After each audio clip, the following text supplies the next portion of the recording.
Pemirsa, kita akan lanjutkan kembali perbincangan Mas Aristo dalam fakta persidangan di DKPP juga terungkap mengenai surat pernyataan Hasyim Asyari kepada korban CAT. Ini bagaimana penjelasan sampai kemudian timbul ada surat pernyataan ini?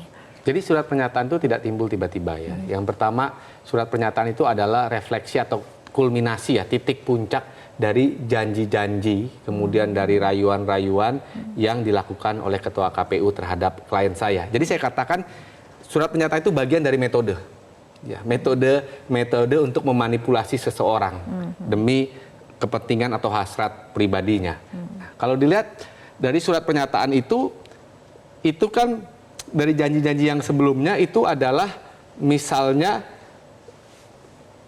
janji-janjinya untuk tidak menikah lagi misalnya. Kemudian janji-janji, misalnya ada janji tentang apartemen. Tentang apartemen itu justru dia kasih tahu bahwa ada janji kawin di situ, nanti akan ada di apartemen situ. Jadi itu adalah titik puncaknya dari janji-janji Ketua KPU. Oke. Pada saat kapan kemudian akhirnya korban merasa harus kemudian melapor, harus speak up, berani kemudian berbicara? Jadi dia ini kan kemudian dari kan tadi dijelaskan ya di prime time, ada resistensi kan, kalau Mbak lihat. Dia tidak mau lagi kan kemudian dirayu. Jadi di situ dia mengalami pergulatan batin sebenarnya. Ya, pergulatan batin, kemudian dia sadar bahwa dia ini adalah korban manipulasi sebenarnya. Yang disebut relasi kuasa tadi, antara ada hubungan hierarkis. Nah, ketika itu kemudian dia menghubungi. Ya, termasuk dia menghubungi saya. Ketika dia menghubungi saya, pertanyaan pertama saya adalah, ini motifnya apa? Ya, apakah ini motif? Karena saya lihat juga surat pernyataan itu. Dan mungkin orang akan berpikir surat pernyataan itu, oh ini mungkin motifnya materi. Pertanyaan pertama saya itu, dan saya pastikan itu motifnya bukan materi. Kenapa? Karena money is not the problem buat klien saya. Ya, dia orang yang hidup di Belanda, sangat berkecukupan. Ya, dia hidupnya stable di sana. Ya. Kemudian, tapi dia merasa dignity-nya itu being violated. Ya. Being violated by siapa? By Ketua KPU. Jadi di sini dia hanya mau melihat seseorang paying for his action. Sesederhana itu sebenarnya. Makanya langkah pertama kita adalah sanksi kode etik. Jadi ketemu dengan motif saya adalah saya mau mengekspos bagaimana kekuasaan negara paling tidak di lembaga KPU oleh seorang ketuanya dikelola dengan agak sembarangan ya. Paling tidak untuk perkara ini. Misalnya menyalahgunakan fasilitas jabatannya untuk tujuan pribadinya. Ya, misalnya menyalahgunakan kekuasaannya untuk tujuan pribadinya. Jadi dua motif ini bertemu sehingga kita ke DKPP. Oke, baik. Mas Aristo mengatakan mengenai manipulasi dan juga relasi kuasa. Kang Asep, ini putusan DKPP ini kan seolah membawa angin segar bagi pengungkapan kasus-kasus dugaan tindak asusila oleh pejabat publik. Tanggapannya Kang Asep? Ya, yang pertama menarik dikatakan oleh Mas Hasto kan, bahwa relasi kuasa di mana orang yang di atas itu selalu dengan tekanan supaya bawahnya ikut. Itu persoalan pertama. Persoalan kedua, nah persoalan yang dilakukan sekarang pelanggaran terhadap etis, saya kira jangan, tadi saya katakan di awal, jangan berhenti di etis saja karena ini ada persoalan yuridis walaupun ini ada delik aduannya. Nah, kalau delik aduannya tidak dibuktikan, sekali lagi terlepas apapun ya yang menyangkut nanti korban, saya pikir ini pembelajaran karena menyangkut satu lembaga ya yang kita percaya, dan ini sering kejadian kan, saya katakan beberapa ketua KPU itu dengan berbagai kasus, dari mulai dulu ada kasus korupsi, kasus lainnya, sekarang kasus seksual. Ini kalau tidak lanjuti, nah kepercayaan masyarakat akan hilang. Artinya apa? Ketika di situ ada jurdil, bebas rahasia, ternyata KPU-nya tidak jujur, tidak adil, tidak malah melakukan perbuatan asusila, dan asusilanya telah terbukti putusan DKPP, dan itu tidak sekali kan, lebih dari sekali yang sekarang ini. Artinya harus ada pembuktiannya. Kalau itu tidak dibuktikan di persidangan, artinya nanti ada pembiaran-pembiaran seolah cukuplah, nggak apa-apa, yang penting udah diberhentikan atau mau berakhir juga. Dan jangan sampai itu.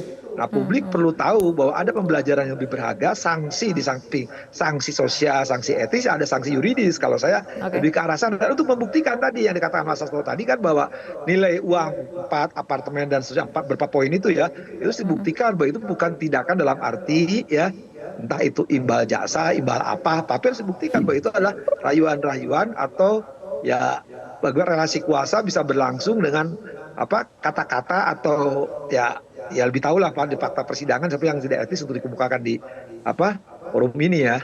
Harus Oke, ada sanksi baik. yuridisnya, harus ada sanksi yuridis.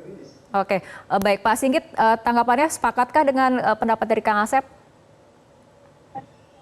Ya, itu hak dari pengadu, dari elemen-elemen masyarakat sipil untuk menindaklanjuti apa yang menjadi concern publik ya. Kalau bagi pemerintah tentu yang terbaik bagi kita semua itu adalah dilakukan dengan sebaik-baiknya saja. Kalau tadi misalnya pertimbangan pengadu lewat pengacaranya, lewat kuasa hukumnya ada banyak pertimbangan, ya itu dipertimbangkan dengan sebaik-baiknya.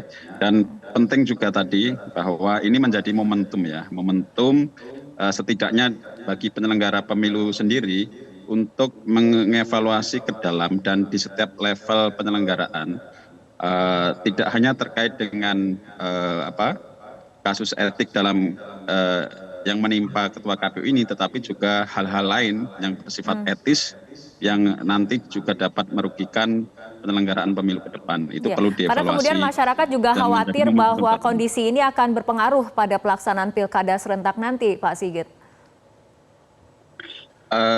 Tentu di internal penyelenggara pemilu ada demoralisasi ya terkait kasus ini. Nah, ini menjadi tugas dari pimpinan KPU di Jakarta yang sudah ada PLT-nya untuk mengkonsolidasikan kembali dan membangun kepercayaan publik bahwa apa yang menimpa Ketua KPU saat ini menjadi momentum untuk menjadi lebih baik di dalam penyelenggaraan pilkada nanti.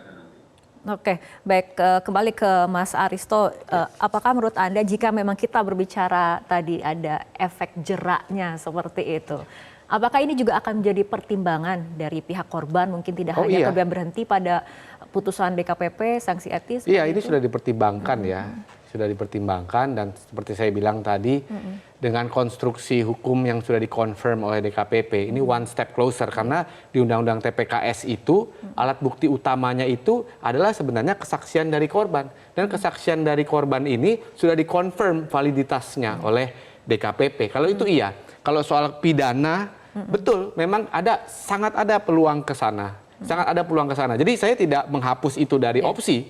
Ya, cuman tadi kan saya katakan kenapa sih masih dipertimbangkan? Karena banyak sekali yang tanya ya. Banyak sekali juga kemudian yang mendorong ya. Ada faktor lain. Ya, ada faktor lain yang dipertimbangkan, tapi ini masih kita pertimbangkan. Oke. Sebetulnya komunikasi terakhir antara korban dengan Hashim ini kapan dilakukan? Komunikasi terakhir sudah dari bulan Februari ya. Dia kan mengundurkan diri akhirnya.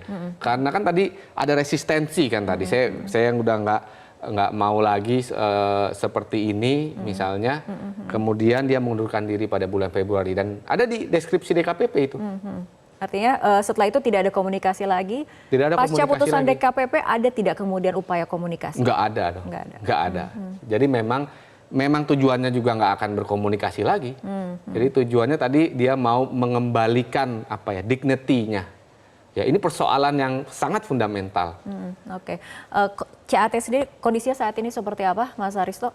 Jadi dia kan selalu didampingi oleh psikolog klinis ya dari persidangan ya sampai kemarin. Jadi sekarang dia very overwhelmed karena exposure-nya besar sekali. Jadi dia take her time untuk calm down, ya jangan terlalu banyak melihat berita, apalagi komentar-komentar. Tapi hal ini sebenarnya sudah diantisipasi ya. Dari awal dia tahu resikonya. Jadi saya sebagai advokatnya ketika dia mau membawa perkara ini ke publik, ke DKPP, dia sudah siap dengan segala konsekuensinya. Dan kita dukung untuk itu. Tapi jalan ataupun pintu menuju ke ranah pidana masih tetap dibuka, ya, walaupun dengan berbagai pertimbangan. Berbagai pertimbangan dia. Dia soalnya kan nggak tinggal di sini. Baik. Hidupnya ada di Eropa. Oke, seperti itu ya. Saya akan kembali ke Kang Asep. Kang Asep, tapi pembelajaran dari kasus asusila seorang Ketua KPU Hashim Asyari ini seperti apa? Terutama mungkin untuk memperbaiki citra KPU, untuk sebagai pembelajaran kepada pimpinan-pimpinan KPU di daerah ataupun di pusat, seperti itu Kang Asep. Ya, yang pertama kan yang dilakukan oleh Ketua KPU ini kan tidak sekali, ya. Setidaknya kita ingat 2 kali lah kejadian itu. Nah, jangan sampai istilahnya kalau anak-anak gaul ya, ya orang-orang yang begitu itu berkeliaran di institusi yang diharapkan kepercayaannya. Ketika kepercayaan itu disalahgunakan dengan melalui relasi kuasa dan kuasa digunakan melalui kekerasan seksual dan itu dilakukan, ya kemudian tidak ada sanksinya, ya hanya cuma pemecatan, nanti orang bisa melakukan lagi gitu. Itu yang kita khawatirkan. Dan satu itu. Yang kedua, nah kita khawatirkan kan ada nilai-nilai materi tadi yang diungkapkan ya oleh Mas Aristo ya. Itu jangan sampai menimbulkan fitnah bagi korban ya. Karena kan perbuatan terjadi, udah ada nilai-nilai tertentu. Nah, dia dibuka, saya pikir terlepas apapun nanti hukumannya terhadap yang bersangkutan, tapi pembelajaran penting.